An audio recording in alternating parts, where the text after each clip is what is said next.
एक मोमबत्ती कमरे को घंटों तक रोशन करती है, लेकिन लोगों को सिर्फ तब पता चलता है जब वो बुझ जाती है। हमारी इस दुनिया में इमोशंस यानी भावनाएं भी कुछ इसी तरह काम करती है। जितना ज़्यादा आप देते हैं उतने ही आप सस्ते बनते जाते हैं। You're like a brain sucking parasite. ये शर्ट पैंट शूज और वॉच जो मैंने तुम्हें दिया तुम अपने आप को समझती क्या? मैंने कहा था क्या फिर ले कुछ करने से। कोई आपसे प्यार क्यों करेगा?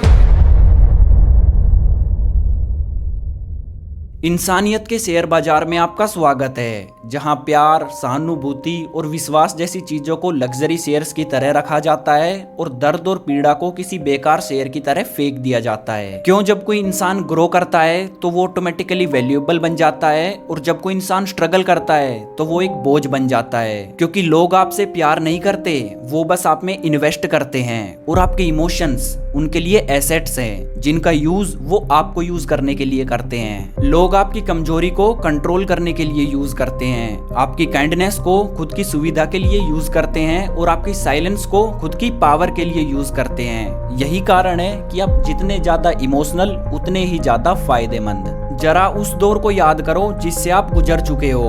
आपने उन दोस्तों की मदद की जो तब गायब हो गए जब आपको उनकी जरूरत थी। आपने भरोसा करके पैसे उधार दिए। आपने अपना टाइम, सपोर्ट, अटेंशन सब कुछ उन्हें दिया।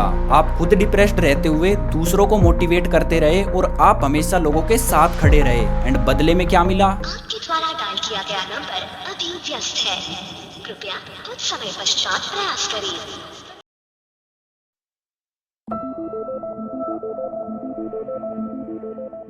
इस यूनिवर्स में हर चीज एक फॉर्म ऑफ एनर्जी है। आपके इमोशंस भी, जो भी आप एक्सप्रेस करते हो, प्यार, गुस्सा, साइलेंस, केयर, सब चीज एक फॉर्म ऑफ एनर्जी है। और इस कलयुग में हमारी इस एनर्जी को सिर्फ महसूस नहीं किया जाता, बल्कि इसका व्यापार भी किया जाता है। पैसों की तरह आपकी फीलिंग्स की भी एक कीमत है। आप इसे ऐसे समझ सकते हो कि जब आप किसी का दर्द सुनते हो तो आप उसे इमोशनल सपोर्ट के थ्रू पे कर रहे हो। जब आप किसी को माफ करते हो तो आप इमोशनल टॉलरेंस के थ्रू पे कर रहे हो। जब आप किसी को परेशान ना करने के लिए अपना दुख छुपाते हो तो आप अपने इमोशनल एनर्जी के भंडार से खुद को पे कर रहे हो। इन शॉर्ट, जब भी आप कुछ फील करते हो, किसी को कुछ फील करवाते हो या किसी के थ्रू फील करते हो, ये सब कुछ इमोशनल एनर्जी है। अब आप कहोगे कि यार ये सब तो ठीक ही है, अब एनर्जी है तो यूज तो होगी ही, तो इसमें दिक्कत क्या है? दिक्कत ये है कि सभी इमोशनल ट्रांजैक्शंस फेयर नहीं होती। कुछ लोग कुछ नहीं देते लेकिन एक्सपेक्ट सब कुछ करते हैं। कुछ लोग आपकी एनर्जी, काइंडनेस और पीस सब छीन लेते हैं, लेकिन बदले में सिर्फ साइलेंस देते हैं। इससे होता ये है कि आप समय के साथ खालीपन महसूस करते हो और इमोशनली ड्रेन होने लगते हो, क्योंकि आपको किसी एटीएम की तरह यूज किया जा रहा है जिसमें डिपॉजिट कोई नहीं करता, सब बस लेते रहते हैं। अब आपके मन में आ रहा होगा कि यार करूँ तो करूँ क्या जीना छोड़ दूं या फिर लोगों से बिल्कुल दूर रहना शुरू कर दूं? वेल, आपको ये सब करने की कोई जरूरत नहीं है। आपको बस इस इमोशंस के स्टॉक मार्केट को मास्टर करने की जरूरत है, जो आप करेंगे सिर्फ दो चीजों से, इसकी डार्क रियलिटी जान के और कुछ अनरिटन रूल्स जान के। So let's start with dark reality. आप सिर्फ तभी वैल्यूएबल होते हो जब आप यूजफुल होते हो।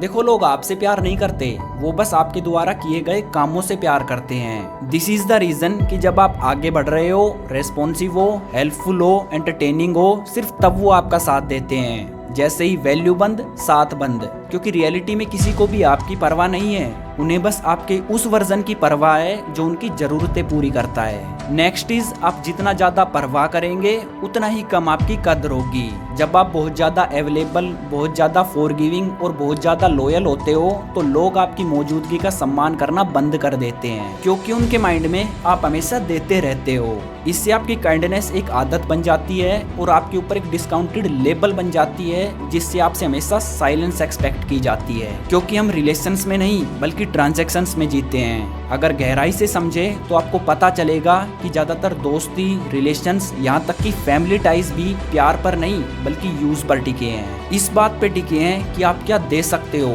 कितनी जल्दी रेस्पॉन्स कर सकते हो, आप कितनी बार हाँ कह सकते हो। और जैसे ही आप देना बंद करते हो तो वो आपको सेल्फिश और बदला हुआ कहने लगते हैं। Because you were never loved, you were just profitable to their emotions. अब सब कुछ जानने के बाद अगर आप अपने इमोशंस की किसी संपत्ति की तरह रक्षा नहीं कर सकते तो आपको शांत और खुश रहने का कोई अधिकार नहीं, क्योंकि इस इमोशंस के स्टॉक मार्केट में सबसे पावरफुल वो नहीं होते जो कुछ भी महसूस नहीं करते, बल्कि वो होते हैं जो सेलेक्टिव रूप से महसूस करते हैं। आपका टाइम, आपका प्यार और आपकी केयर हर कोई डिजर्व नहीं करता। आपको हर बार रिप्लाई करने की, एक्सप्लेन करने की और इन्वेस्ट करने की कोई जरूरत नहीं है। कई बार आपको विनम्रता से डिस्कनेक्ट होने की जरूरत है, चुपचाप खड़े होकर सब कुछ देखने की जरूरत है, और जरूरत है तो बस दूर चले जाने की।